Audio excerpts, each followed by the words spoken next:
अगर आप इंटरमीडिएट के विद्यार्थी हैं और 2027 में आपका जो है एग्जाम होने वाला है और आप कहीं कोचिंग पकड़ रहे हैं, तो आप जो है कि इस वीडियो को बहुत ध्यान से देखिए, क्योंकि ये वीडियो बहुत इंपॉर्टेंट होने वाली है। क्योंकि आप लोग क्या करते हैं, कहीं भी जाते हैं, कोचिंग पकड़ लेते हैं और सिलेबस के बारे में कुछ जानते ही नहीं है, और बाद में क्या करता है, 2-3 महीने के बाद क्या करता है कि आपको पता लगता है कि हमारा सिलेबस तो बहुत बैक चल रहा है। तो इससे बेहतर है कि आप इस वीडियो को देख लीजिए और बढ़िया से समझ जाइए कि एक्चुअली में आपका सिलेबस क्या है। ठीक, वीडियो को लास्ट तक देखना, वीडियो बहुत अच्छा होने वाला है क्योंकि ये आपके करियर से रिलेटेड है। ठीक है, तो सबसे पहले हम इंग्लिश पढ़ाते हैं, है ना। तो इंग्लिश के बारे में बात कर लेते हैं। इंग्लिश में आपका सिलेबस क्या होना चाहिए और किस तरह से वो कवर होगा। ठीक है, और सिलेबस में कौन कौन सी चीज आपको इंपॉर्टेंट है और क्या क्या जो है कि पढ़ना है, ताकि बिहार बोर्ड आपको जो है कि जो क्वेश्चन दे तो वहां पर कंफ्यूज ना हो कि मेरा ये जो है कि चैप्टर तो हम पढ़े ही नहीं। तो आपको जो है कि आज हम बताने जा रहे हैं कि ग्रामर में जो 60 मार्क्स जो है कि क्वेश्चन पूछा जाता है ना, और बुक से जो है कि 40 मार्क्स क्वेश्चन पूछा जाता है। तो स्पेशली हम ग्रामर के बारे में डिस्कस करेंगे कि ग्रामर में 60 मार्क्स क्वेश्चन वो कहां से पूछा जाता है और स्टूडेंट के लिए कौन सा जो है कि पार्ट पढ़ना इंपॉर्टेंट है। तो सबसे पहले हम 1 नंबर में यहां पर देख लेते हैं कि बेसिक पढ़ना बहुत जरूरी है, क्योंकि बेसिक के बिना इंग्लिश नहीं चलेगा। अगर ही आप कोचिंग पकड़ रहे हैं तो आप ये पर ध्यान रखिए कि अगर टीचर बेसिक क्लियर करवाया है तो ठीक है, नहीं तो बेसिक क्लियर कर लीजिए। बेसिक में क्या है, नाउन, प्रोनाउन, नंबर, भाव, प्रीपोजिशन, कंजक्शन, इंटरजेक्शन, बेसिक को क्लियर कर लीजिए। ठीक है, बेसिक के बाद दूसरा क्या क्वेश्चन है, दूसरा क्या टॉपिक है, आपको टाइम एंड टेंस है। टाइम एंड टेंस, टीचर से बोलो कि टाइम एंड टेंस पढ़ाने के लिए, मैं ही क्यों ना हूं, टाइम एंड टेंस, क्योंकि यहां से मैक्सिमम क्वेश्चन आते हैं। 3 में आपका जो है कि वॉइस है, वॉइस बोलिए पढ़ाने के लिए। अभी वीडियो स्किप मत कीजिएगा, क्योंकि जब देखिएगा तो आंख खुला खुला रह जाएगा आपका। ठीक है, वॉइस है। 4 नंबर में क्या है, डीसी है, यानी डिग्री ऑफ कंपैरिजन।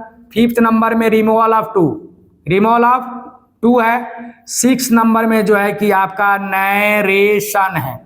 ठीक, और 7 नंबर में आपका जो है कि क्लाउज है। 8 नंबर में आपका ज्वाइनिंग है, जिसे हम लोग कभी कभी कंबाइनिंग भी कहते हैं। ठीक, उसके बाद 9 नंबर में आपका जो है कि क्वेश्चन टैग है, क्वेश्चन टैग। 10 नंबर में आपका जो है कि एम्फैटिक सेंटेंस है, एम्फैटिक सेंटेंस। 11 नंबर क्या कह रहा है कि आप एग्रीमेंट क्लियर कर लो, एग्रीमेंट। ठीक, 12 में कह रहा है कि एग्रीमेंट के बाद यूजेज में चले आए, यूज ऑफ आर्टिकल क्लियर कर लो। 13 में 13 में यूज ऑफ प्रीपोजिशन, रेगुलर और इरेगुलर दोनों।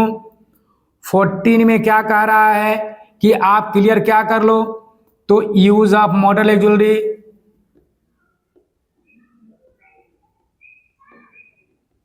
ठीक, 15 में कह रहा है क्या कि आप इंटरचेंज क्लियर कर लो, इंटरचेंज। 16 में कह रहा है कि ट्रांसफॉर्मेशन पढ़ लो।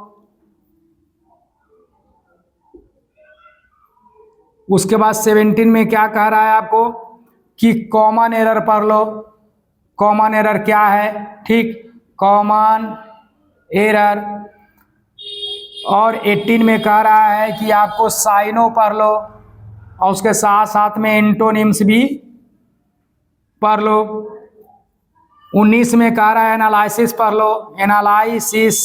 ठीक, तो ग्रामर में अगर आपके टीचर इसमें से कोई चैप्टर आपको छोड़ के जा रहे हैं, एक और है आपको 20 नंबर में, ये तो जरूर भेबी आई है, स्पेलिंग करेक्शन। मैक्सिमम क्वेश्चंस यहां से आता है, spelling correction and choose the correct spelled word.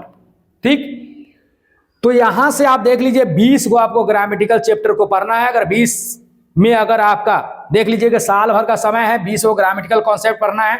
अगर ये कॉन्सेप्ट क्लियर नहीं होता है तो समझ जाइए कि आप फंस गए हुए हैं।